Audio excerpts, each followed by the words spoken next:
Assalamualaikum warahmatullahi wabarakatuh. Halo sahabat sejuta kisah. Semoga saja Anda masih selalu setia bersama kami, channel yang setiap hari selalu menyuguhkan cerita-cerita misteri yang menarik untuk Anda simak. Seperti kisah berikut ini yang sudah kami siapkan untuk Anda, berjudul Menantang Nyali. Kisah ini terjadi sekitar tahun 2005. Plak! Tangan mendarat di kepala Rizky. Sakit tahu. Rizky memegangi belakang kepalanya. Sandal baru nih, jangan diinjak, nanti kotor. Minggir-minggir.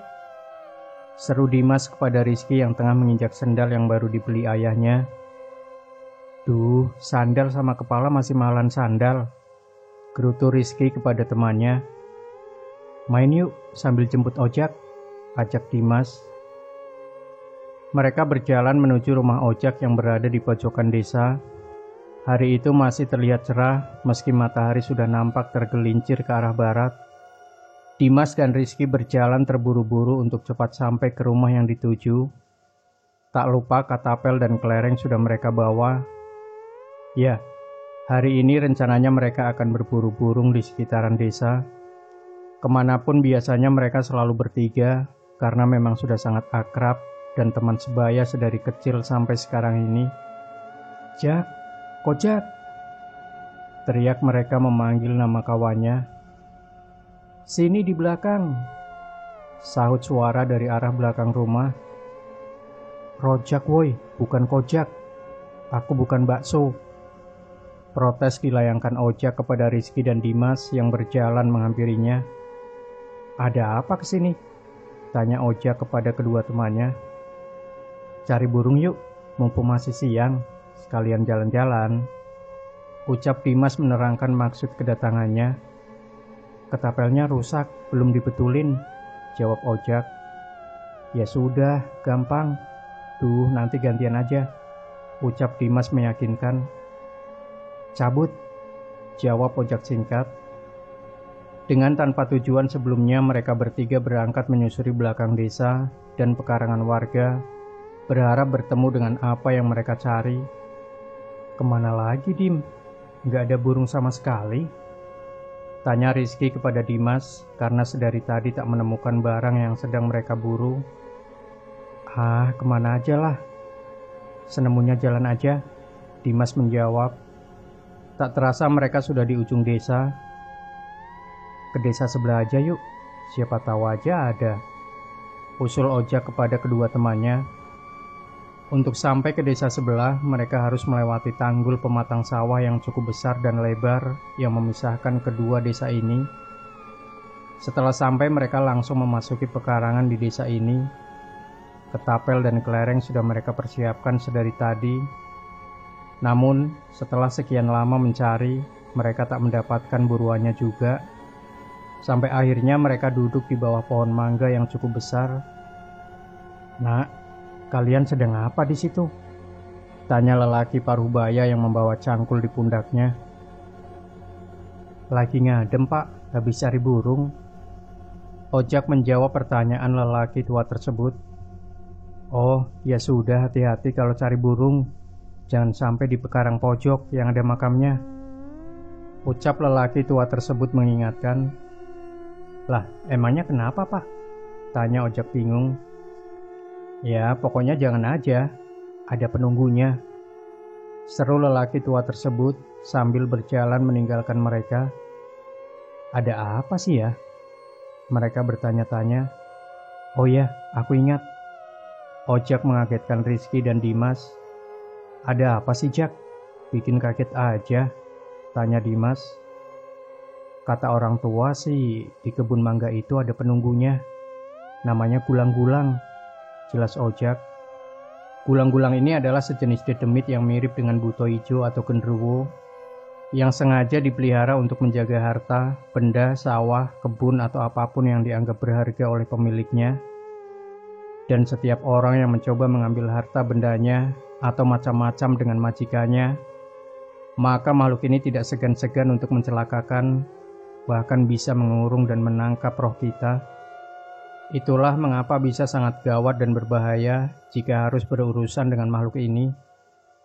Ah, palingan juga bohong, biar nggak diambil mangganya, ucap Rizky penuh percaya. Emang kamu berani? Tegas Ojak menyahut. Ya enggak sih. Rizky hanya tersenyum kecut. Ah, coba lihat dulu aja, ajak Dimas penasaran. Akhirnya mereka sepakat untuk hanya melihat-lihat saja tanpa masuk maupun mengambil sesuatu di dalamnya. Mereka harus berjalan lumayan jauh untuk menuju tempat tersebut. Wah, ini ya kebunnya. Mangganya banyak banget, Cok. Terlihat pemandangan di depan mata yang menggiurkan untuk anak desa seperti mereka. Terlebih pohon mangga Budi Raja yang memang sedang berbuah lebat di depan mata. Buahnya yang terlihat matang dan begitu banyaknya, siapa yang tak tergoda dibuatnya. Ingat, kesini tuh cuma mau lihat aja, jangan sampai mengambil, Ojak memperingatkan. Namun nampaknya Ojak juga seperti ingin mengambil buah tersebut. Ah, ngambil satu aja nggak akan ketahuan sih. Rizky coba merayunya. Silahkan kamu aja kalau emang berani mah. Ojak coba menantang Rizky. Gimana Dim, ambil nggak? Tanya Rizky kepada Dimas. Duh, bingung oi, aku ragu. Dimas terlihat bimbang. Kalau emang berani mah silahkan. Aku nggak ikutan dan nggak tanggung jawab. Ojak seakan tidak sepemikiran terhadap kedua temannya. Ah, bilang aja takut, ejek Rizky kepada Ojak. Gak apa-apa, yang penting selamat. Ojak tak terbujuk ejekan serta rayuan temannya. Ojak memilih untuk mengalihkan pandangannya dari kebun tersebut. Sementara Dimas dan Rizky mencoba melempari batang mangga tersebut, berharap buah mangga bisa jatuh, lalu mereka bisa mengambilnya. Namun aneh, puluhan kali mereka melempar, namun buah mangga tak kunjung jatuh dari tangkainya. Wah, bener nih, dijaga demit, Dimas berprasangka. Udah Riz, berhenti, pindah aja yuk, ajak Dimas kepada Rizky. Seakan sudah tahu dengan apa yang Dimas pikirkan, Rizky pun menyudahi perbuatannya. Mereka berjalan ke arah Ojak yang menunggu di depan kebun ini. Namun Ojak malah berlari ke arah mereka. Burung besar woi, terbang ke situ, ucap Ojak mengarahkan telunjuknya. Mereka pun mengejar burung tersebut yang terbang ke arah pohon mangga tadi. Ojak mengarahkan ketapelnya, Rizky pun demikian. Saling membidik sasaran mereka berupa burung tekukur. Serat, serat. Suara peluru kelereng menerpa dedaunan. Kena, kena, teriak kedua sniper kampung ini. Bruk. Namun aneh, bukan burung yang jatuh, tapi buah mangga. Lah, kok bisa? Tanya Ojak dan Rizky bingung. Udah jatuh mangganya, sayang, ucap Ojak. Rizky pun mengambilnya dan membawanya. Semua nampak normal dan baik-baik saja. Namun tidak untuk malam ini. Setelah mengaji dari musola yang berada cukup jauh dari rumahnya, Rizky pun pulang sekitar jam 8 malam. Assalamualaikum, ucap Rizky ketika membuka pintu depan rumahnya.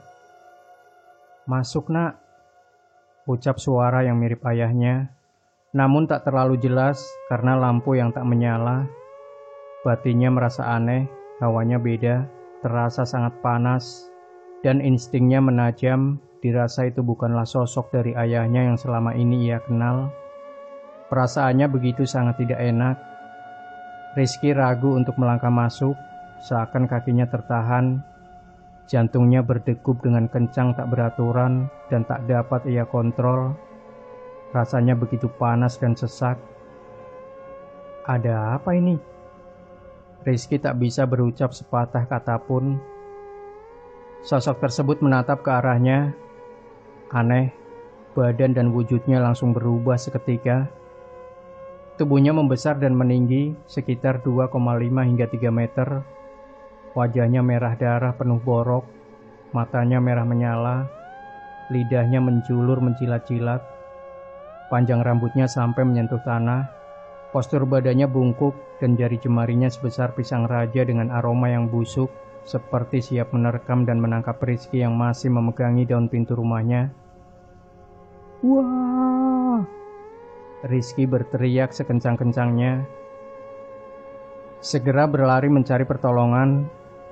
Pak Abdur yang mendengar suara teriakan segera keluar dari rumahnya untuk melihat keadaan. "Kamu kenapa, Riz?" tanya Pak Abdur bingung. Rizky tak menjawab, ia hanya menangis ketakutan. Ayahnya yang baru pulang bekerja sebagai tukang becak segera menghampiri anaknya. "Lah, kenapa nangis?" ayahnya menanyakan. Namun Rizky tak mampu menjawab. Ia terlihat begitu ketakutan, bahkan kakinya sampai gemetaran. "Ya sudah, ayo pulang ah. Malu dilihatin tetangga," ajak Pak Iman kepada anaknya tersebut. Rizky hanya menggeleng, masih tak berani berucap. Jeduh. Bola api terlihat menghantam rumah Pak Iman alias ayah Rizky. "Apa itu?" "Banaspati, Mang," ucap Pak Abdur. "Duh Gusti, ada apa ini sebenarnya?" ucap Pak Iman bertanya. "Tidur di sini aja, Pak. Takut bahaya," Pak Abdur menyarankan. Peristiwa ini juga banyak disaksikan warga di sekitar rumah Pak Iman. Namun para warga lain menyangka bahwa itu adalah santet yang sedang dikirim untuk mencelakakan tuan rumah. Memang pada saat itu seakan sudah umum hal tersebut terjadi. Banyak dari para penduduk yang belajar ilmu hitam dan putih untuk berjaga-jaga diri dan untuk melukai yang lain. Pak Iman memutuskan untuk masuk dan bermalam di rumah Pak Abdur, segera menunaikan sholat dan memohon perlindungan. Malam ini hanya awal dari teror selama seminggu ke depan, yang dimana makhluk tersebut mengincar jiwa Rizky atas perbuatan yang telah ia lakukan. Keesokan harinya semua normal. Kehidupan yang menyebalkan kembali dijalani, baik Rizky, Ojak, Dimas, bahkan ayahnya pun masih belum tahu dengan apa yang terjadi sebenarnya. Tak ada gangguan di kala siang hari, namun berbeda cerita jika malam menjelang. Rasa takut masih menyelimuti Rizky atas kejadian kemarin yang ia jumpai, ditambah dengan ayahnya yang selalu pulang malam sehabis bekerja. Rizky takut untuk masuk ke dalam rumahnya sendiri. Entah kenapa sedari tadi ketika pulang mengaji, ia merasa seperti ada yang mengawasi. Rumah Dimas, itulah tujuan yang Rizky pikirkan. Pilihan yang lebih baik daripada ia harus di rumahnya sendirian. Jadi sementara sambil menunggu ayahnya pulang, Rizky main ke rumah Dimas. "Tok tok tok. Punten." "Iya, sakedap," jawaban suara dari dalam. Gerak. Pintu dibuka. Riz, ada apa?" tanya Dimas heran. "Mau sensus penduduk, Mas." "Ya, mau main ke rumah kamu dulu," jawab Rizky. Masuk." "Sepi sih," ucap Rizky ketika masuk ke dalam. "Oh iya, bapakku belum pulang. Paling bentar lagi," Dimas menjelaskan. "Ya udah, nonton TV aja, film Angling Dharma rame," Rizky menyarankan. Selang waktu beberapa lama, tok tok tok, suara ketukan pintu dari depan begitu intens terdengar. "Iya, sebentar," sahut Dimas sambil berjalan ke arah sumber suara. Gerak. Pintu terbuka, namun tak ada siapapun. Gak ada orang sih. Dimas bingung, ia kembali masuk ke dalam. "Tadi dengar suara ngetuk pintu kan, Riz?" tanya Dimas kepada Rizky. "Iya, tadi dengar," jawabnya. Dimas kembali duduk di depan layar TV-nya karena memang sedang ramai adegan film yang ia tonton. Tok tok tok. Suara ketukan pintu kembali terdengar. Duh, siapa sih bajingannya? Dimas mulai merasa kesal dibuatnya. Gerak. Pintu kembali dibuka, namun sama tak didapati seorang pun di balik pintu yang ia buka. Siapa sih yang ngerjain? Sampai ketiga kalinya suara ketukan pintu kembali terdengar. Marah dan sedikit rasa takut bercampur jadi satu sebenarnya dalam diri mereka berdua. Trauma Rizky yang sudah sangat parno dibuatnya. Dimas mengajak Rizky untuk mengeceknya bersama-sama siapa yang ada di balik pintu. Mereka mendekati pintu secara bersamaan, dan ketika sampai di depan pintu, cekrak, cekrak. Gagang pintu seakan coba dibuka dari luar, dan mendadak hawa rumah Dimas menjadi panas dan engap. Tubuh Rizky pun sudah merinding di sekujur badannya. Cekrak, cekrak. Gagang pintu masih bergerak, namun tak ada suara dari sosok di luar sana. Suara tawanan berat terdengar dari balik pintu. Rizky dan Dimas beringsut mundur ke belakang.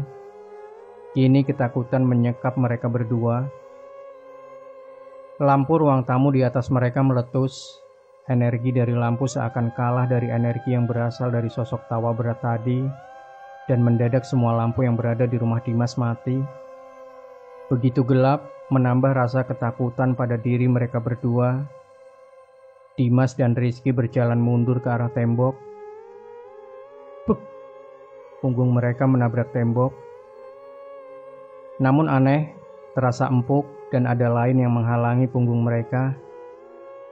Kreks!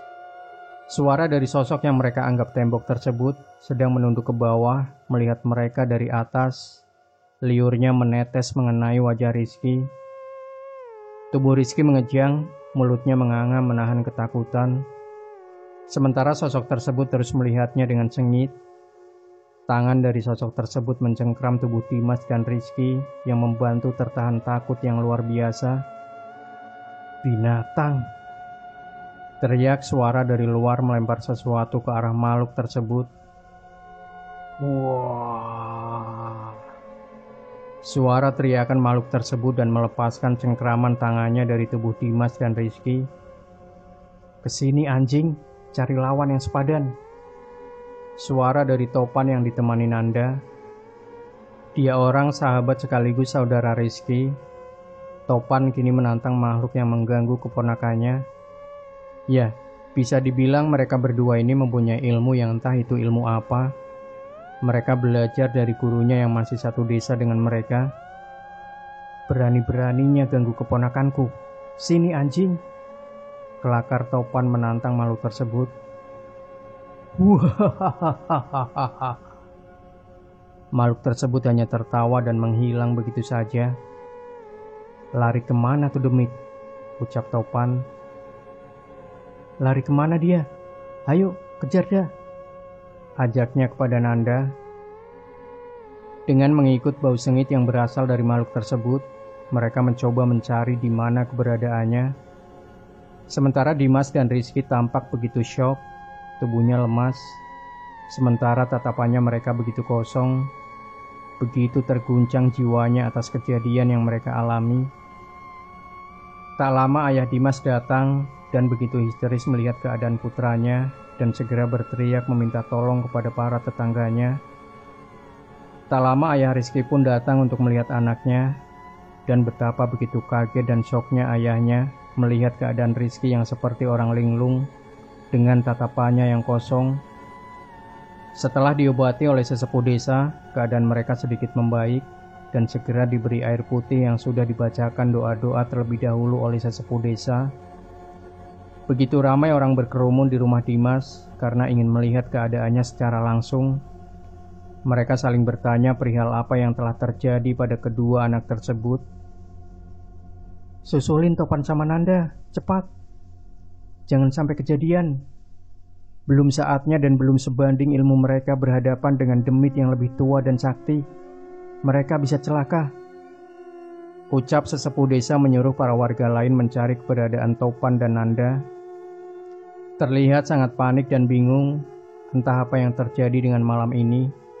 Semua orang terlihat bertanya-tanya, resah melanda penduduk desa. Di tempat berbeda, Topan dan Nanda memukul mundur makhluk tersebut dengan ilmu yang mereka miliki sampai ke ujung desa. Namun keadaan menjadi terbalik 180 derajat. Makhluk yang tadi nampak tergopoh-gopoh meladeni kedua pemuda tersebut. kini menyerang mereka berdua. Ilmu yang ia keluarkan bak kilatan petir kecil bercampur api membuat Nanda dan Topan mundur dan terdesak. Sekuat tenaga mencoba melawan, namun energi mereka telah terkuras drastis akibat pertempuran tadi. Rupanya makhluk tersebut tak berdaya di dalam desa karena ada pagar gaib yang mengelilingi desa tersebut. Tetapi ketika keluar dari desa, makhluk tersebut mendapatkan kekuatannya kembali. Kini Topan dan Nanda terdesak sebelum akhirnya mereka terjatuh dan memuntahkan darah segar dari dalam mulutnya. Tubuh mereka terkapar di ujung desa. Pak Diman sang sesepuh desa menunjukkan jarinya ke arah ujung desa. Dengan sigap para warga lain segera menuju ke arah yang Pak Diman tunjuk. Nampak warga yang lain semakin penuh tanda tanya dengan apa yang telah terjadi. Waktu bergulir dengan cepat dan pasti, sudah memasuki pukul 11 malam. Para warga membawa Topan dan Nanda menuju rumah salah satu warga. Mereka segera merawat dan mencoba mengobati luka, dibantu oleh seorang sepuh desa lainnya. Muntahan darahnya mengalir ke kaos yang mereka pakai, dengan luka gosong terbakar di kaki dan tangan mereka. Malam ini ditutup dengan berbagai cerita di sepanjang desa. Setelah kejadian malam kemarin, Rizky terlalu takut untuk masuk ke rumahnya sendiri. Sekarang ia tengah berada di rumah Ojak. Bayangan sesuatu seperti selalu mengikuti dan mengawasinya. Dengan ekspresi wajah yang pucat dan masih syok berat, Rizky mencoba berpikir tentang semua yang telah ia alami. Ia pun bertukar pendapat dan pemikiran bersama Ojak sahabatnya. Udah, jangan dipikirin aja. Mungkin kamu cuma capek aja, kurang istirahat. Nanti aku omongin ke bapakmu. Suruh kamu tidur di sini aja. Ucap Ojak berusaha menenangkan sahabatnya. Iya, makasih Jak. Balas ucapan Rizky. Tengah malam, ketika kantuk mulai membawa raga untuk terlelap dengan buayan mimpi-mimpi yang menjadi hiasan di kala tidur. Ya, itulah yang Rizky butuhkan, suatu ketenangan untuk sekedar bisa beristirahat. Suara jendela digedor dari luar. Rizky dan Ojak masih terlelap dalam tidurnya. Suara kembali terdengar. Dengan mata yang masih menahan kantuk, Ojak mencoba membuka matanya untuk melihat apa yang terjadi. Suara hantaman di atas lemarinya membuat Ojak kaget dan beringsut mundur ke labakan. Bagaimana tidak, di atas lemari duduk sosok hitam legam dengan muka merah menyala tengah melihat ke arahnya. Sontak Ojak kaget dan berteriak dengan sangat kencang, membuat ayahnya berlari menuju kamarnya. Astagfirullah. Ayah Ojak segera melempar sosok tersebut dengan tasbih yang ia pakai untuk menghitung dan mengucap istighfar di waktu sholat malam. Tubuh sosok tersebut menggeliat, seakan terkena sesuatu yang menyakitkan. Rizky bangun dengan ekspresi terkejut melihat apa yang tengah terjadi. Dengan sekejap mata, sosok tersebut hilang dengan hanya meninggalkan asap hitam tipis dan menguap begitu saja. Ayah Ojak mendekati anaknya yang terlihat sangat ketakutan. Ayahnya berusaha menenangkannya dengan segelas air dan sudah diberi doa. Dengan kejadian tadi, membuat ayah Ojak ini berzikir di dalam kamar Ojak. Keesokan harinya, Pak Bayu yang merupakan ayah Ojak berkunjung sambil mengantarkan Rizky ke rumahnya. Tentu disambut baik oleh Pak Iman, ayah Rizky. Punten Kang, ucap Pak Bayu ketika melihat Pak Iman tengah duduk di depan rumahnya. Mangga, jawab Pak Iman menyambut tamunya. Ini saya nganterin anakmu pulang. Sekalian ada sesuatu yang mau saya omongin, tutur Pak Bayu kepada Pak Iman. Silakan duduk dulu, jawab Pak Iman menyambut. Ini si Rizky suruh istirahat saja dulu, kasihan, semalaman tidak bisa tidur, ucap Pak Bayu kepada Pak Iman. Rizky pun masuk ke dalam rumahnya dan tertidur di tengah ruang tamu yang berkursi rotan. Basa-basi terlebih dahulu dibicarakan sebelum masuk ke dalam inti dari apa yang mau disampaikan. Setelah dirasa suasananya tepat, barulah Pak Bayu berujar apa yang ingin ia sampaikan. Tadi mau bicara apa, Pak? Kayaknya serius sekali. Pak Iman mencoba menanyakan perihal ucapan Pak Bayu tadi.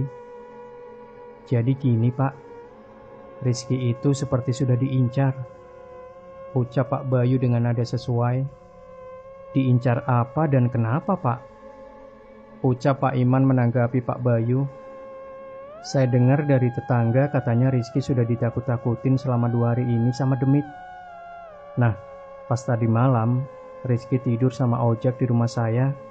Demitnya juga ikut nongol di kamarnya Ojak. Saya rasa Rizky memang sudah diincar oleh demit tersebut. Ucap Pak Bayu menerangkan. Duh Tuhan, apa salah anak saya sampai bisa begini? Mending saya saja yang diincar. Kalau harus mati, mending saya saja, jangan anak saya. Dengan wajah melas dan begitu terpukul, Pak Iman meratapi nasib anaknya. Yang sabar Pak, saya akan mencoba membantu biar nggak kejadian. Pak Bayu mencoba menenangkan. Mending nanti malam Rizky jangan tidur di rumah dulu. Usahakan jangan sampai tidur. Karena demit itu akan mengambil rohnya Rizky sewaktu tidur. Usahakan jangan sampai terpejam matanya. Ucap Pak Bayu memberi petunjuk. Terus harus tidur di mana Pak? Ya Tuhan, nasib celaka sedang menimpa badan. Nestapa Pak Iman mengucap penuh nelangsa. Suruh di musola aja dulu. Insya Allah demitnya gak bakal bisa masuk dan ganggu. Sore hari menjelang pertanda waktu akan berganti dengan malam, Rizky baru terbangun dari tidur panjangnya dengan raut wajah lelah dan pucat. Ayahnya menyuruh Rizky untuk mandi dan bergegas sholat dan mengaji di musola biasa Rizky menimba ilmu agama. Pak Iman pun menemani anaknya berangkat ke musola yang cukup jauh dari rumahnya. Atas saran dari Pak Bayu tadi, Pak Iman berniat bertemu dengan Kang Soleh, Ustadz di mana Rizky belajar mengaji, bermaksud menyampaikan keluh kesah dan saran dari Pak Bayu tadi. Naas, Pak Soleh sedang tidak ada, ia sedang ada keperluan sehingga tidak bisa mengajar ngaji dan urusan lainnya di rumahnya. Baru besok beliau pulang, sementara di musola hanya ada Ajat, murid kepercayaan Pak Soleh, seorang pemuda yang mempunyai perawakan tinggi dan putih. Dengan berat hati Pak Iman menitipkan anaknya kepada Ajat, meminta tolong agar Ajat mau menemani dan melindungi Rizky, dan berpesan agar Rizky jangan sampai tertidur. Pak Iman pun memberikan sekantong plastik belimbing buluh dan kedondong dengan maksud agar Rizky tetap terjaga. Dengan ucapan salam, Pak Iman berlalu berjalan meninggalkan musola.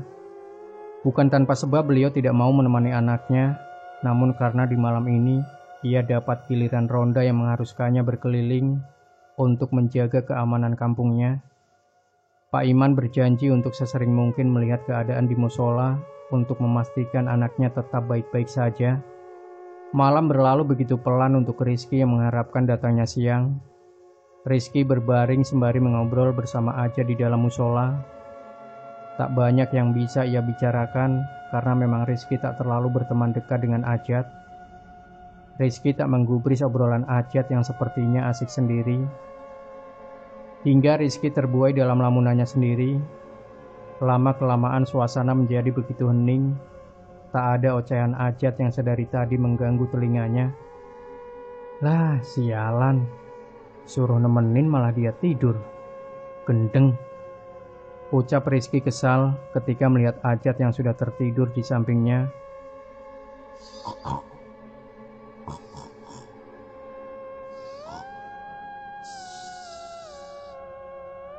Suara dengkuran Ajat mengganggu pendengaran Rizky. Duh, ngoroknya kayak suara mesin diesel. Ucap Rizky gregetan. Di tengah dengkuran Ajat dan Rizky samar-samar mendengar suara langkah kaki yang begitu berat, Rizky segera beristighfar. Tak lama terdengar suara bising dari luar musola di mana ia berada.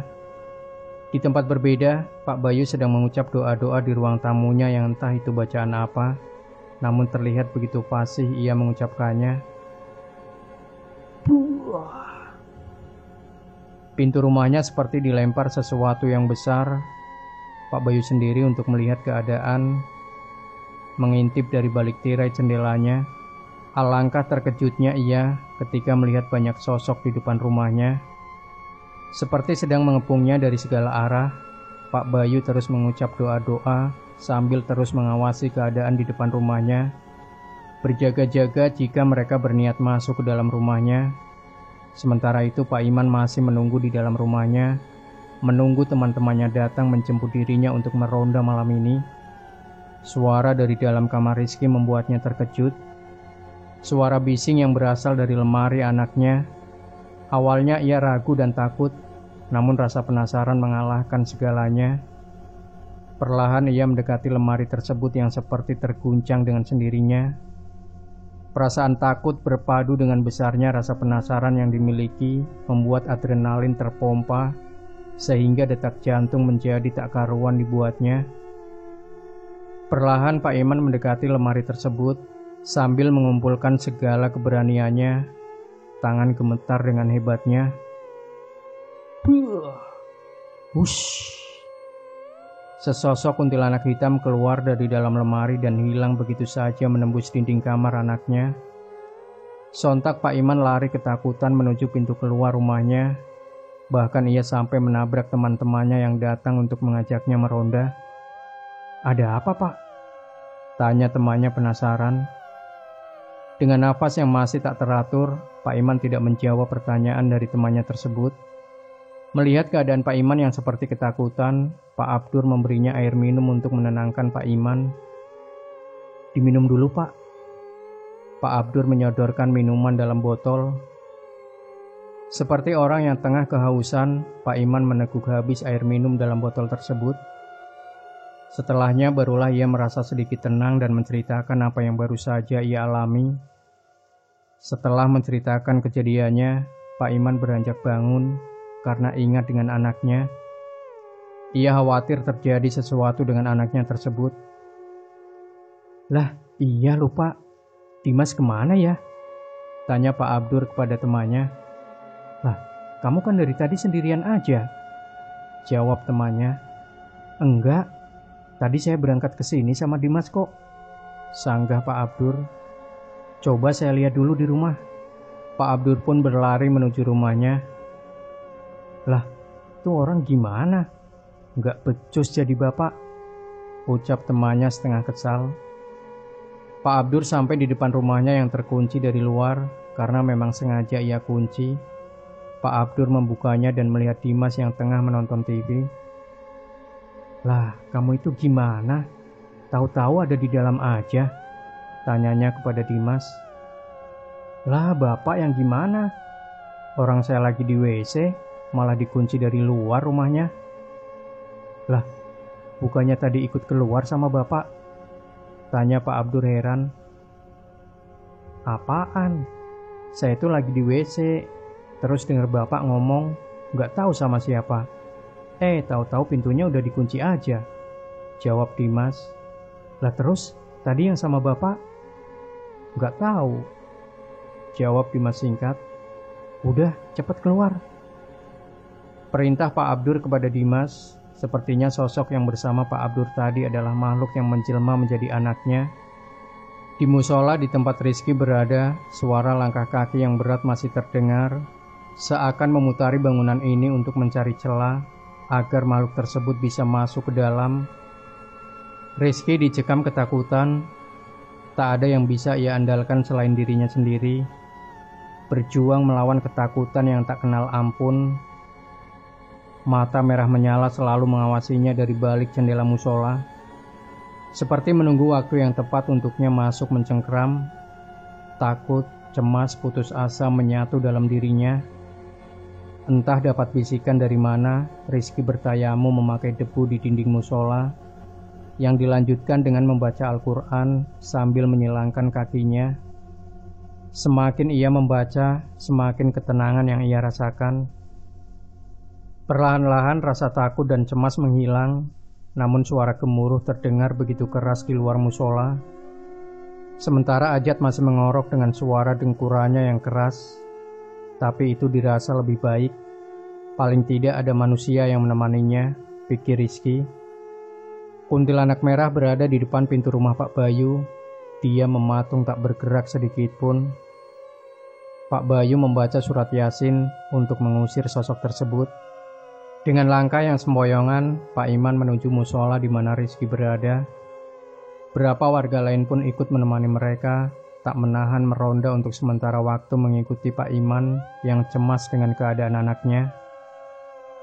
Ketika musola sudah terlihat dari kejauhan, nampak pemandangan yang begitu mengerikan. Bangunan musola sedang dikerumuni oleh bangsa dedemit yang begitu banyaknya. Pak Iman memaksa untuk mendekat sebelum akhirnya ditarik oleh rekannya karena khawatir akan keselamatan Pak Iman. Mereka berlari menjauhi musola tersebut hingga berpapasan dengan Pak Abdur yang bertanya heran kepada mereka semua yang tengah berlari. Namun tak ada jawaban yang didapat karena dirasa ada sesuatu yang membahayakan, maka Pak Abdur dan Dimas menyusul langkah mereka. Setelah dirasa sudah jauh dan aman, barulah Pak Abdur kembali menanyakan apa yang sebenarnya telah terjadi sehingga membuat mereka semua berlari. Setelah diceritakan, Pak Abdur malah mengajak Dimas untuk segera pulang ke rumahnya karena takut atau apa yang sudah dituturkan para temannya. Rizky masih terus membaca isi dari kitab suci. Di luar sana masih terdengar suara meraung-raung, suara tertawa dan berbagai suara lainnya. Rizky tak meladeninya dan terus membaca, seakan tak terpengaruh dari suara-suara yang mengganggunya. Singkat cerita, waktu subuh telah tiba, sautan suara azan menghentikan bacaannya dan langsung tertidur begitu saja. Pagi menjelang, Ajat yang terbangun dari tidurnya segera membangunkan Rizky yang nampak tertidur lelap.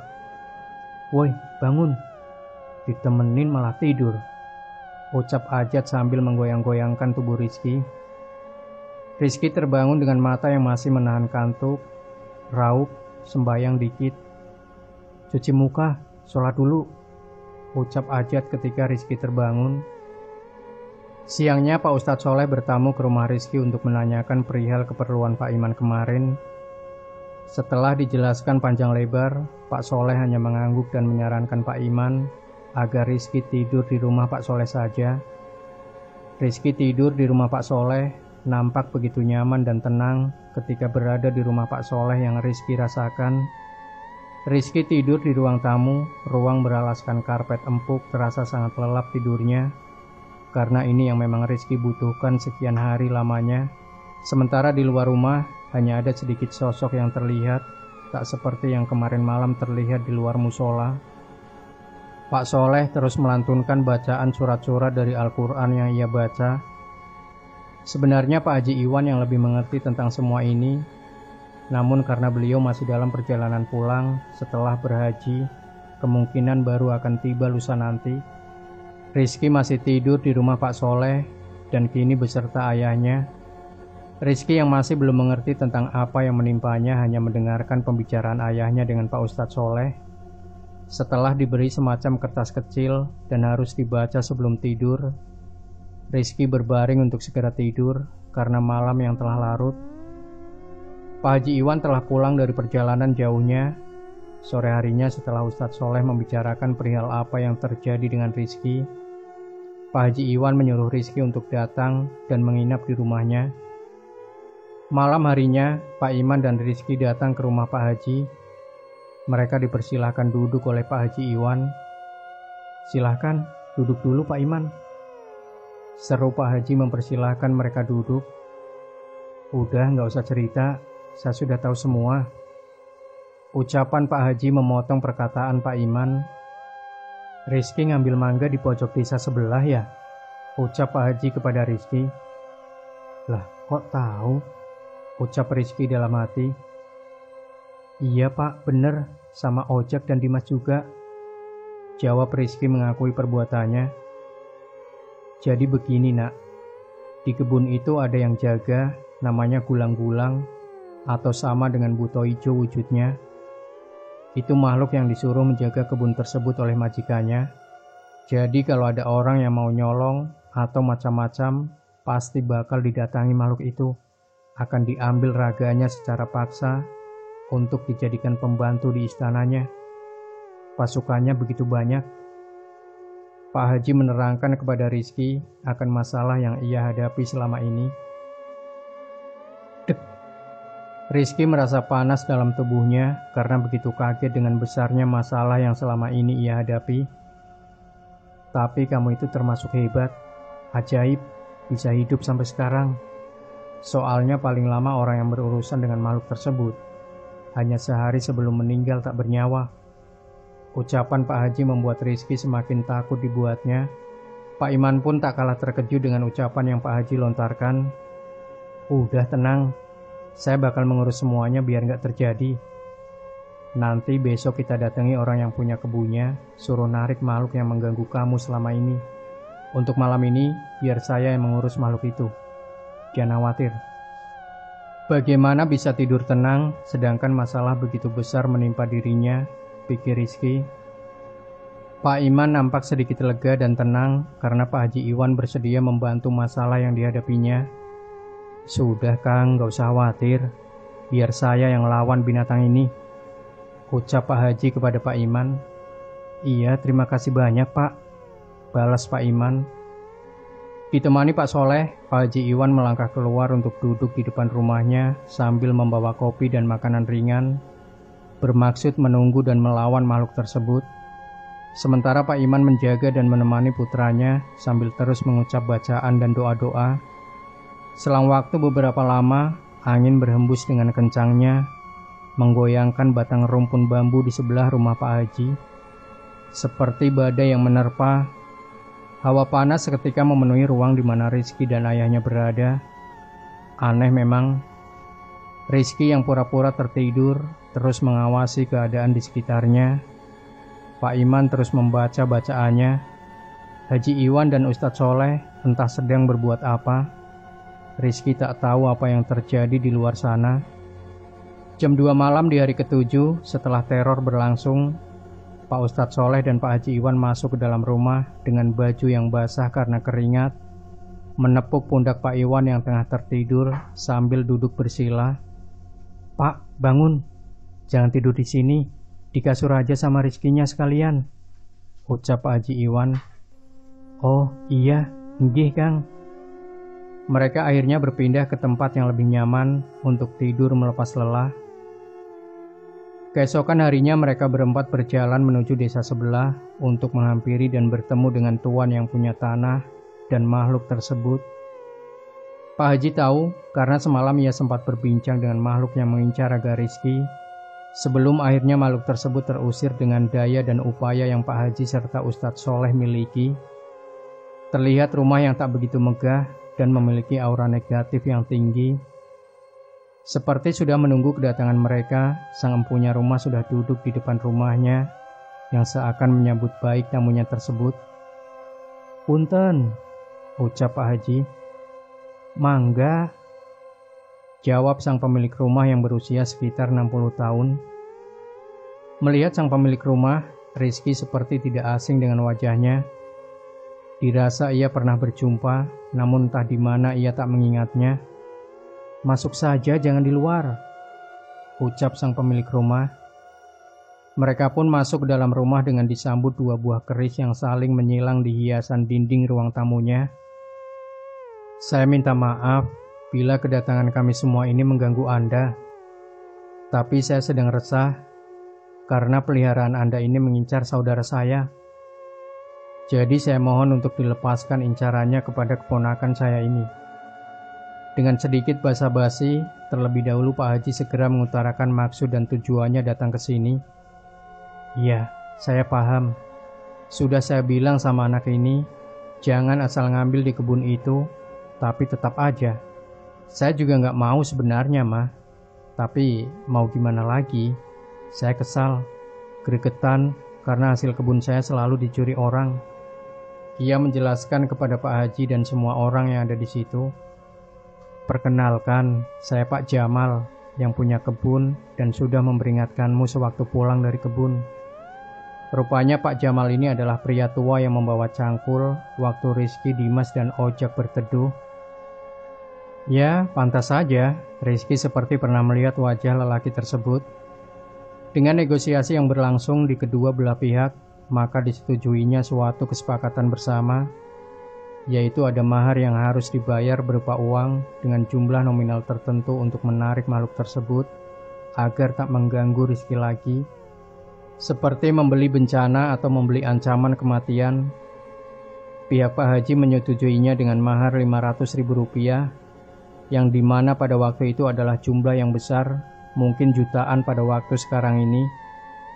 Sebenarnya bisa saja Pak Iman mendapatkan uang tersebut karena memang istrinya, Ibu Rizky, sedang bekerja sebagai TKW di luar negeri.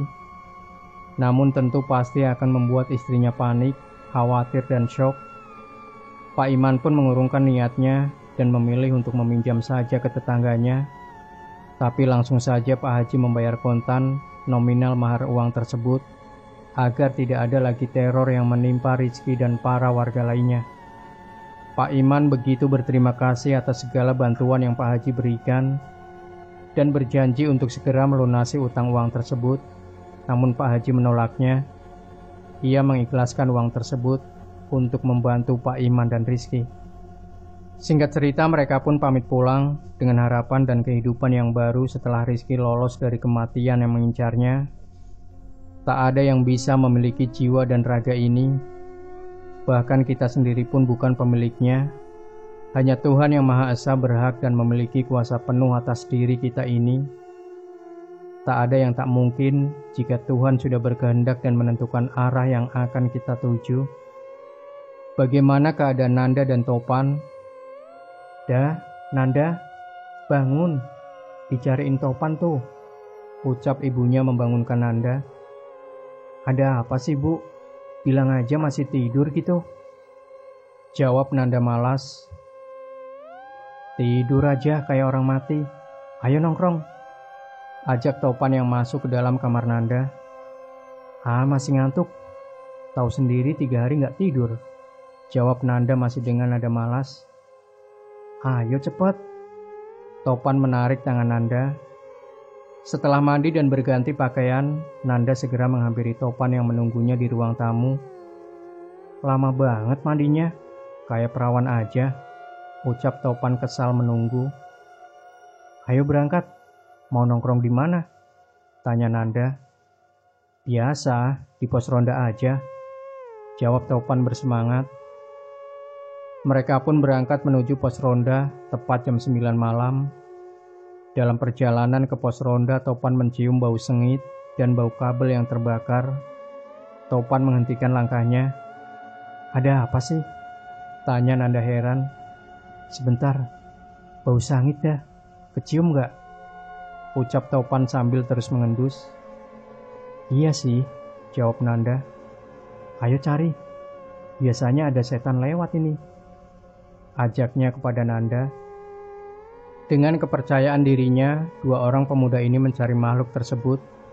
Sebenarnya sudah beberapa bulan belakangan, Nanda dan Topan belajar ilmu kanuragan. Awalnya Nanda memang tidak terlalu percaya akan hal-hal tersebut, namun karena ajakan Topan yang memaksa, ia pun sulit menolak ajakan sahabatnya tersebut. Toh ada gunanya juga jikalau ilmunya memang bisa dipelajari dan dikuasai, hanya untuk berjaga-jaga dari bahaya yang datang pada dirinya, pikir Nanda kala itu. Dan baru 3 hari yang lalu, Nanda menyelesaikan tahap akhir dari penyempurnaan ilmunya tersebut, yaitu pati geni dan tidak tertidur selama 3 hari.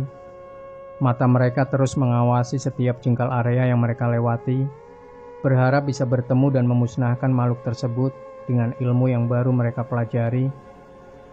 "Itu demitnya, deketin rumah Pak Abdur. Ayo kejar, sekalian mencoba ilmu baru," ajak Topan kepada Nanda. Dengan tergesa-gesa mereka berlari ke arah rumah Pak Abdur. Topan melempar sebuah batu pusaka kepada makhluk tersebut. "Hei binatang, sini kalau berani. Cari lawan yang seimbang," ucap Topan penuh percaya diri. Makhluk tersebut pun berteriak seperti kepanasan, namun matanya menatap penuh amarah kepada Topan dan Nanda.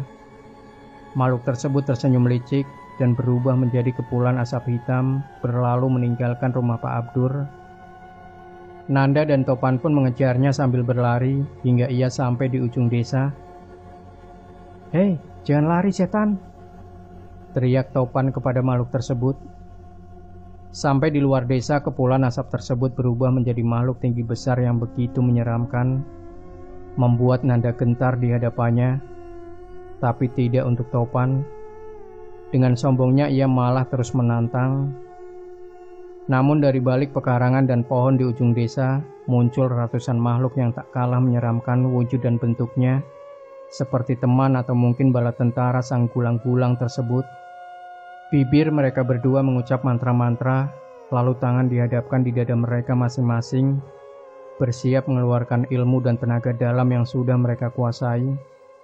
Tangan mereka mengepul mengeluarkan asap putih, seperti energi besar yang sedang mereka kumpulkan.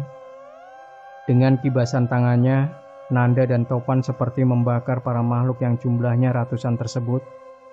Namun tidak berpengaruh untuk sosok tinggi besar yang mereka kejar sedari tadi. Ia seperti tertawa kepada Topan dan Nanda. Kemudian tangan mereka disatukan untuk mengeluarkan energi besar yang berharap bisa memusnahkan makhluk besar tersebut. Tangan mereka bergetar seperti menahan dan mengumpulkan energi ilmu yang besar. Dengan bentakan tangannya, bola api tercipta menuju ke arah makhluk tersebut. Namun dengan remehnya ia mementalkannya, terlihat seperti serangga kecil yang mengganggu.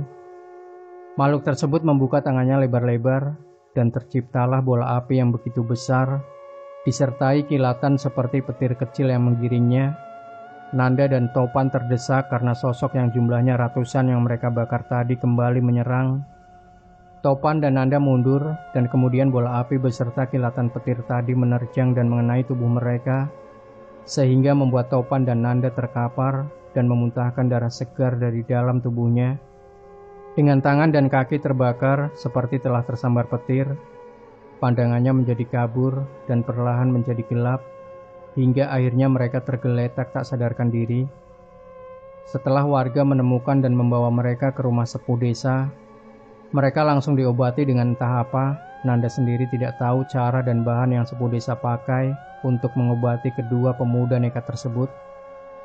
Nanda baru pulih setelah 15 hari lamanya tak berdaya menahan luka luar dan dalam di tubuhnya. Ibunya begitu histeris dan iba melihat keadaan putranya, hingga jatuh pingsan tak sadarkan diri sewaktu pertama kali melihat kondisi Nanda. Sebenarnya makhluk tersebut adalah penunggu pusaka yang sengaja ditanam oleh pemiliknya di area yang sudah dipilih untuk menjaga harta dan benda dari yang punya pusaka tersebut. Demikian sahabat Sejuta Kisah, jangan lupa berikan komentar Anda, like, share video ini, subscribe channel Sejuta Kisah, dan kembali nantikan cerita-cerita misteri terbaru dari kami. Wassalamualaikum warahmatullahi wabarakatuh.